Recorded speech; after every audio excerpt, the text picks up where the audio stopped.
I'm Lauren. Welcome back to my research paper review series. If you don't know me, I'm really passionate about biotech and neuro-oncology, and I've been on a journey to build my technical and clinical understanding. So in this episode, we're going to be reviewing this paper coming out of the Dana-Farber Cancer Institute at Harvard University and of Harvard Medical School. And this is particularly looking at a lot of primary aggressive brain tumors in children and adults, and then seeing how there's different innovations in the space and how that can alter and hopefully improve patient outcome and treatment. So as we dive into this paper, I think it's really important to kind of clarify what single cell profiling looks like, at least in this particular case, and then how can we use that genetic data to overall interpret such tumor biology and hopefully help improve patient prognostics and outcomes overall. So essentially, within the intra and intertumoral heterogeneity, there's epigenetic and genomic alterations, such they clarify here. These gene protein expressions and such alterations are really kind of crucial towards understanding the greater landscape of the tumor microenvironment. So typically this happens within their chromatin structure and the patterns within the chromatin accessibility. They kind of look at the DNA methylation and other epigenetic factors. This can be kind of other genetic alterations, deletions, mutations, amplifications, fusions, rearrangements, and others.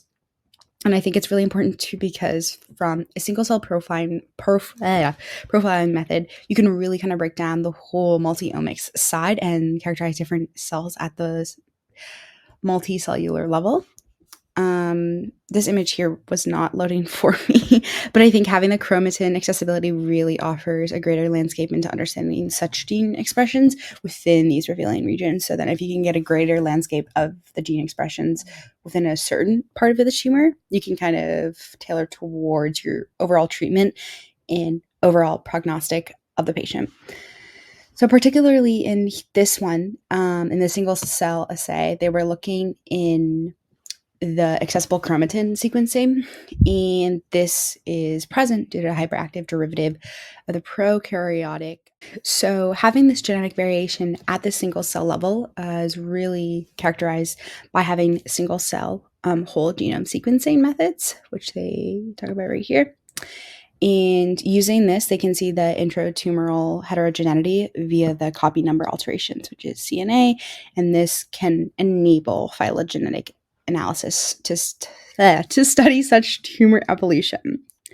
So meanwhile, while this does help characterize the tumor heterogeneity and provide different insights into the overall gene expression, I think it's really important to understand such detriments that can adhere or be adhesive towards understanding if the treatment options are going to work, especially with targeted therapeutics and different opportunities within drug delivery and design. So here they look into understanding if these functional states are going to be associated within the pre-existing tumor cell subpopulations. The one that they find most frequently adopted in just different techniques and in use cases of recently, at least when this paper was published, which was around last year, so just over a year ago, they looked into adopting the direct characterization of the transcriptome for the individual cells, and then within this gene expression, they found the underlying distinct cellular states and the differentiation between detecting the rare cell subpopulations, and then through understanding where the presence of these rare cell subpopulations were, they were able to vary the sequencing depth and the length of it. And then there, they kind of had that based on the targeted capture of such mRNA transcripts that they used. I think another thing too is to amplify, or they follow the reverse transcription to obtain complementary DNA, and that helped, build their library construction of amplified DNA and RNA. A lot of it here, another recent method, single nucleus RNA sequencing, and then just kind of talks about how they can use frozen tumor samples to bypass the requirement of immediately needing fresh tumor tissue samples. So that can be helpful in use cases where you might not have access to an operative setting to take an intraoperative biopsy, or for cases where it's a very rare patient population, or it's a very rare form of the disease presentation. That can be really helpful too, to understand more tumor treatment response opportunities. I think another thing too is, aside from this, they looked into understanding how these tumors were characterized. So, how are these intratumoral heterogeneity functional cell states characterized based in the profiling method of such intracellular cell surface proteins? So, looking into that, they were like, how can we use flow cytometry to profile these different protein markers? So within that, they had tagged different antibodies and had that bound to specific proteins. Within that, there was an overlap within the different cells that they had already profiled. And then through that, they were able to see its ineffectiveness of resolving the signal from the surface molecules. And then this other opportunity within the flow cytometry time of flight, they saw that you could have a simultaneous profiling of over 100 proteins in thousands of cells with the different antibodies and with the specific labeled variation of antibodies. This also had distinct metal isotopes, which were detective and quantified. And then again, that's a very favorable thing, to be able to understand the profile of this biology in the different tumor cells at the varying layers and concentrations, and just kind of sequences of all these cells and functionalities. And I think what's really cool too is, on top of this kind of existing profiling variation within the individual cells at the different layers, you can also see other kind of multifaceted approaches. So you could see the different multi-omics techniques that like would facilitate rather an in-depth interrogation of tumor biology. You can also understand what would the epigenetic regulation of this look like, what would the genomic variation look like, and what would the cellular state look like on top of all these coexisting causal factors. So it's very it's very interdisciplinary, at least I would classify this as. Okay, so now we're going to review different kind of takeaways that this paper concluded from looking at the different usage of single cell methods for primary brain tumors. So the first one is looking at this in glioblastoma brain tumors. So for the one that they looked like with the IDH wild type population of intratumoral heterogeneity and the molecular alterations was kind of a main intense focus and emphasis for the study. So they used, or I guess this is more of a factoid, that the Cancer Genome Atlas selected glioblastoma as the first tumor to ever be profiled via the bulk analysis of the DNA copy number, gene expression, and DNA methylation in 2008. Which is crazy. It's a very historic moment for this whole paradigm shift of technology, especially for single cell profiling methods, because this happened way back when. So subsequent genome atlases were kind of really relied on bulk RNA sequencing, which typically was based off of that of which were in glioblastomas. So the ones characterized within this had 4 different subtypes. What they relied on within the bulk RNA sequencing were 4 different specific subtypes of a specific genomic alterations. And then to conclude that, they found that each tumor could be targeted by, or could be treated through effectively targeting the specific pathways. But overall, the effectiveness of such targeted therapy within glioblastoma still didn't have a definitive explanation as to why these tumors present in the way that they do. So to follow up that, they looked at the different distinct cellular states. So they had the astrocytes, the neural progenitor cell, NPC. So like we were examining earlier, basically a lot of ways that we can kind of infer the different tumor suppressive genes and genes that are going to catalyze tumor growth is through understanding the plasticity of the malignant cells in the glioblastoma tumors. So this was characterized specifically with using the single cell profiling technique. And then in some of the other samples, they were able to figure out what single cell RNA sequences they could leverage to make a neoantigen vaccine for the glioblastoma. And then they also looked into like the T cell receptor sequence to look at the infiltrating T cells within patient samples. And then through activating those infiltrated T cells, you could target the immuno or tumor suppressive genes and use the genes that are actually catalyzing tumor growth to like work to reverse kind of shift it and help kill off the tumor, which is really cool because it's basically reprogramming your whole cellular composition and functionality. So in another subtype of gliomas, the IDH gliomas, again, also too was revolutionized by the Human Genome Atlas and having the whole kind of development of our understanding of biology like catalyzed through that. So within there, these subsets of gliomas are more present in younger patient populations, so like pediatric patients.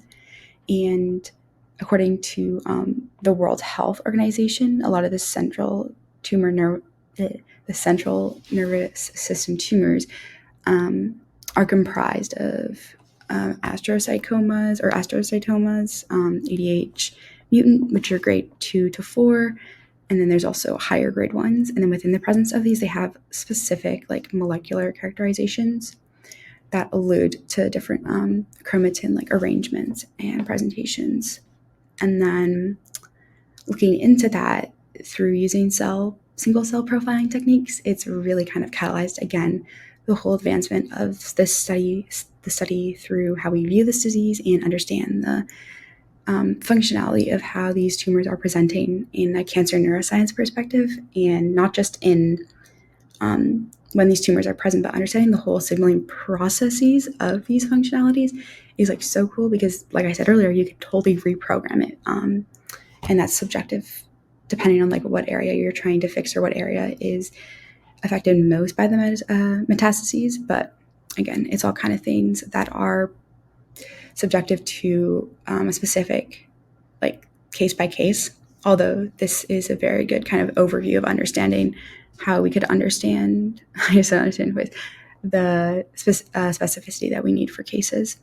And then, so despite the different presentation and histology, they were still able to find a common developmental hierarchy of the cellular states, which was revealed by this sequence, the RNA, and it was within the importance of having these IDH mutations and the process that before were thought to be kind of obscure processes that happened not in combination are actually working like simultaneously. So here they talk about, again, why understanding this IDH mutant glioma is like so important, especially with the promoter methylation and the expression relationships.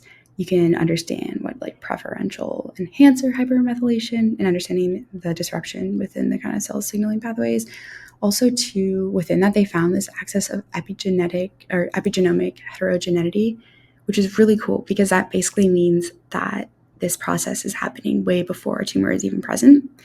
So within that, they found a global increase of accessible chromatin, and this was validated. It was validated by a single cell,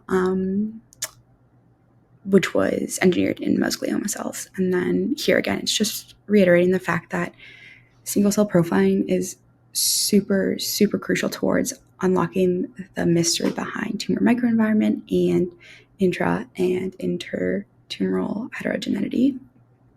So within the pediatric type diffuse high-grade gliomas, they found specifically a presence of a point mutation in histone 3, and when it was less common to this, it kind of led to mutations that resulted in epigenetic dysregulation or reprogramming, which they called a cell of mutation in a pro-tumor genetic cell.